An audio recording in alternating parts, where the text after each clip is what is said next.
হে জগতবাসী, আজকে আমি শামীম আলী চিশতি আপনাদের সামনে একটি আলোচনা নিয়ে আসলাম। সেই আলোচনাটি হলো যে এই জগতে যারা পীর মুর্শিদ ধরেছেন, যারা আল্লাহর দিকে অগ্রসর হইবার জন্যে যে একটা কথা যখন জেনেছে যে একজন কামেল মুর্শিদের হাত রাসূলের হাত আর রাসূলের হাত আল্লাহর হাত, তখনই একজন মানুষ কোরআন ও হাদিস অনুসারে তারা বায়াত গ্রহণ করে। যখন তারা বায়াত গ্রহণ করে তখন দেখা যায় বিভিন্ন মানুষে বিভিন্ন ধরনের কথা বলে। যেরকম কিছু কিছু লোক আছে বলে যে এই যেমন কিছু কিছু কবিরা গান লিখেছে, সেই গানটাকে অপব্যাখ্যা করে কিছু আবদ্ধি কুবুদ্ধি দিয়ে দেয়। তখন ওই ভক্তগুলো লজ্জায় গুরুর কাছেও জিজ্ঞাসা করতে পারে না। গুরু যদি কামেলও হয় অনেক সময় লজ্জায় জিজ্ঞাসা করে না, কিন্তু শুনেছে ডাইনে বাইরে মানুষের কাছে শুনেছে যে তোমরা যদি এই কাজগুলো করো তাহলে তোমরা অনেক উচ্চ স্তরে উঠতে পারবা, তখন এই কথাগুলো বিশ্বাস করে। কিন্তু গানের মধ্যে বা কবিতার মধ্যে যা বলা হয়েছে তা অপব্যাখ্যা করে এই মানুষটা যার তার কাছে শুনে তখন এর ভিতরে বিশ্বাস স্থাপন করে, তখন দেখা যায় সেই লোকটা কুপথে থাকে। আর এমন এমন কিছু কথা যা গুরুকে জিজ্ঞাসা করতেও লজ্জা পায়, তাই ওই কথাগুলো মেনে ওগুলোই করে। যেমন কবির ভাষায় বলা হয়েছে, আবে হায়াতের পানি এই দেহের মধ্যে আছে জানি, চিনতে কয়জন পারে। তো কবি জালালউদ্দিন কাদ, যিনি আমার চাচা গুরু, তিনি লিখেছেন কি? তিনি লিখেছেন যে দেহের মধ্যে আছে জানি, আবে হায়াতের পানি চিনতে কয়জন পারে। যে চিনতে পারে সে এই আবে হায়াতের পানিটাকে নষ্ট করে না। যেমন একদল লোক আছে, আবে হায়াতের পানি দেহের মধ্যে আছে জানি, খাইতে কয়জন পারে। এক ধরনের লোক এরকম ধরনের ব্যাখ্যা দিচ্ছে যে এ আবে হায়াতের পানি তারা খাইতেছে। নাউজুবিল্লাহ, আস্তাগফিরুল্লাহ। যেমন একটা বিষয় হলো, আবে হায়াত শব্দের অর্থ কি? আব অর্থ পানি, হায়াত অর্থ জিন্দা। তার মানে আবে হায়াত, আবে হায়াতের পানি। তো আব অর্থ পানি এবং হায়াত অর্থ জিন্দা। এই আবে হায়াতের পানি, এই আবে হায়াতের পানিটা কি? যে আমি যখন আমার বাবার মস্তিষ্কে ছিলাম, তখন আমার মায়ের উদরে যখন আমি জন্ম নিলাম, তখন সেই জিন্দা পানি দিয়ে আমি জন্ম নিয়েছি।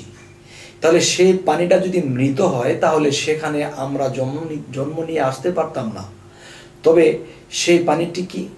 সেই পানিটি হলো যে আবে হায়াতের পানি। তো কবি যেটা বোঝাতে চাইছেন যে আবে হায়াতের পানি দেহের মধ্যে আছে জানি, চিনতে কয়জন পারে। যে চিনতে পারে সে নিজের মধ্যে ধরে রাখবে, সে ছাড়বে না, নষ্ট করবে না। আরেক দল এটাকে ব্যাখ্যা করলো কি, আবে হায়াতের পানি দেহের মধ্যে আছে জানি, খাইতে কয়জন পরে। নাউজুবিল্লাহ, খাওয়ার কথা বলেনি। তবে একটা খাওয়া, সেটা কি? যে আমার নিজের মধ্যে আমি নিজের মধ্যে রেখে দিয়েছি, এটাকে আমি যেই এই নিজের মধ্যে ডোজ গিলে রেখে দিয়েছি, কিন্তু এটাকে আমি প্রবাহিত করিনি। নিজের মধ্যে রেখে দেওয়া এই স্বাদকে আমি নিজের মধ্যে রেখে দিয়েছি, কিন্তু এটাকে আমি নষ্ট করিনি। তাহলে এই কথাগুলো যারা অপব্যাখ্যা করে মানুষ নিজে আছে কুপথে এবং অন্য অন্য ভক্ত শিষ্যদেরকে কুপথে টানছে, তারা সুপথে নেই। তবে আমি মনে করব প্রত্যেকটা দরবারে প্রত্যেকটা গুরু প্রত্যেকটা ভক্তকে ডেকে এনে সকলকে যেন বলে দেয়, এ ধরনের কথা যদি এরকম ব্যাখ্যা যদি কেউ দেয় তাহলে এগুলো তোমরা শুনবে না। তখন তোমরা কি করবে? যে বাবা, হে গুরুজি, হে হুজুর, আমরা তো এটা বুঝি না, জানি না, আর এরকম বিষয় কথা এগুলো আপনাকে জিজ্ঞাসা করতে আমরা লজ্জাবোধ করি। তাই কিছু কিছু মানুষে যখন এগুলো বলে তখন বিশ্বাস করে আমরা এটা শ্রবণ করে আমাদের মধ্যে রেখে দিই। তাহলে দেখা যায় আমরা আর কি করব? তাই বলি, হে জগতের শিষ্য ভক্তগণ, সকলকে আমার একটা অনুরোধ থাকবে, আপনারা ডাইনে বাই মানুষের কাছে এগুলো শুনবেন না, নিজ গুরুর কাছে যাবেন। যাওয়ার পরে তখন একটা কথা মনে রাখবেন যে লজ্জা ঘৃণা ভয় এই তিন থাকিতে নয়, তবেই যদি তার সাধন ভজন এবং প্রেমভক্তি হয়, তবে সেই ভক্তটাই হবে একদিন জয়। তবে শামীম আলী এই মুহূর্তে যা কিছু কয়, তবে এই কথাগুলো যদি আপনাদের মনে জাগাল হয়, তবে এই কথাগুলো গুরুর কাছে যদি কোনো ভক্ত গিয়ে কয়, তবেই কিন্তু সে একদিন হয়ে যাবে জয়। হে জগতবাসী, আজকে এই কথাগুলো বলার মূল উদ্দেশ্য এটাই যে আমরা সেই আবে হায়াতের পানি, মানে সেই জিন্দা পানি দ্বারা আমরা এই পৃথিবীতে সৃষ্টি বা জন্ম হয়ে পৃথিবীতে এসেছি, এই জিনিসকে আমরা নিজের মধ্যে ধরে রাখবো। এটা নিজের মধ্যে ধরে রাখলে কি হবে? আমার চেহারায় নূরের তাজাল্লি হবে এবং আমার সহজে আমি তাড়াতাড়ি বৃদ্ধ হয়ে যাব না, আমার শরীর তাড়াতাড়ি নষ্ট হবে না, আমি বেশি দিন বাঁচবো এবং আল্লাহর ইবাদত করতে পারবো। আমার জ্ঞান শক্তি, ব্রেন শক্তি, তাগত শক্তি আমার ঠিক থাকবে, তখন আল্লাহর ইবাদতে আমরা অগ্রসর হতে পারবো। তাই বলি যে কবিরা লিখেছে, কিন্তু এই ব্যাখ্যাগুলো যদি কারো বোঝার ইচ্ছা থাকে, তাহলে একজন কামেল গুরু ধরবেন এবং কামেল গুরুর কাছে গিয়ে জিজ্ঞাসা করবেন, বাবা এই জিনিসগুলো কিভাবে বুঝতে পারি? তখন তিনি ভেঙে ভেঙে বলে দেবে, বাবারে এইটা এভাবে, এটা এভাবে। কিন্তু বাহিরে যে সে বলবে, এটা শুনবেন না। কারণ যে মানুষ পারে মানুষকে সুপথে ওঠাইতে, আবার মানুষ মানুষকে কুপথে নিয়ে যায়। তাহলে বুঝবো কি করে যে কে সুপথের কথা বলল, কে কুপথের কথা বলল? তবে নলেজে রাখবো যে এই আবে হায়াতের পানি, এই জিন্দা পানি অবশ্যই আমরা মানি। এই কথাগুলো আমরা যেন গুরুর কাছে সুন্দর মন নিয়ে মানি। তবে কি হবে? আমরা সত্যটা বুঝে সত্য সাধনা করতে পারবো। তাই বলা হয়েছে, তোমার মনের মানুষ ধরো, যারে দিয়া পয়দা হলে তারে তুমি কেন ছাড়ো? যে পুঁজিতে হয় রে ব্যাপার, চলিতেছে ভবের বাজার, তারে চিনিলে এবার আপন সাধেই মরো। লাখে লাখে ডুবিতেছে মায়া নদীর পারে, জীবনের মাঝে মরণ চিনিয়া তারে সাধন করো।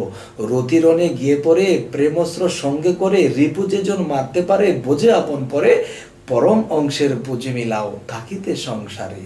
হে জগতবাসী, আজ আমার এই কথাগুলো একটু জ্ঞানের সাথে শ্রবণ করবেন ইনশাল্লাহ। ইনশাল্লাহ তাহলে আপনারা যদি নিজের মধ্যে এই জিনিসগুলো জমাট রাখতে পারেন, তাহলে ইহকাল পরকাল ধন্য হবেন। এবং আজরাইল যদি কখনো আসে, তখন দেখবে তার চেহারার মধ্যে নূরের তাজাল্লি ভাসে। তখন শেষে করবে কি? আজরাইল এসে তাকে বলবে, বাবারে তুমি তো সাধারণ কেউ না, তুমি যেই নূরের তাজাল্লি তোমার মধ্যে জোগাড় করে রেখেছো, তোমাকে যেভাবে সেভাবে আমি তোমার রুহকে কবজ করতে পারবো না।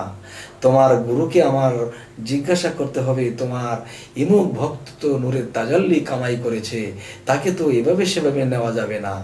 তখন এখানে কবিরা গান লিখেছে, জমেও তারে সালাম দে। কারে দেয় জমে সালাম? অবশ্যই একদিন আজরাইল এসে তাকে সালাম দেবে। তার মধ্যে যখন আল্লাহর নূর ভাসতে থাকবে, তখন তাকে যেভাবে সেভাবে তার জীবন, তার জান কবজ করা যাবে না। তাহলে আল্লাহ তার কাছে হিসাব নেবে, হে আজরাইল, আমার একজন প্রিয় বান্দা যে নিজেকে সব সময় এই রতিমতিকে কন্ট্রোল করে চলেছে, তার মধ্যে নূরের তাজাল্লি দেখেছো, আর সেই নূরের তাজাল্লি তো আমি আল্লাহর নূরের তাজাল্লি, আর সেই নূরের তাজাল্লি দেখার পরেও তুমি তার জান এভাবে সেভাবে কবজ করলে কেন? তখন আজরাইলের খেসারত দিতে হবে আল্লাহর কাছে। হে জগতবাসী, আমরা সকলেই এই সুন্দর কথাগুলো শুনে নিজের মধ্যে সেট করি এবং যার যার মুর্শিদের কাছে এই ভেদগুলো জেনে নেই, তবে অবশ্যই আমাদের এই জীবন ধন্য হয়ে যাবে বাবা। তো এই কথাগুলো বলে রাখছি, সকলেই ভালো থাকবেন। আল্লাহ হাফিজ।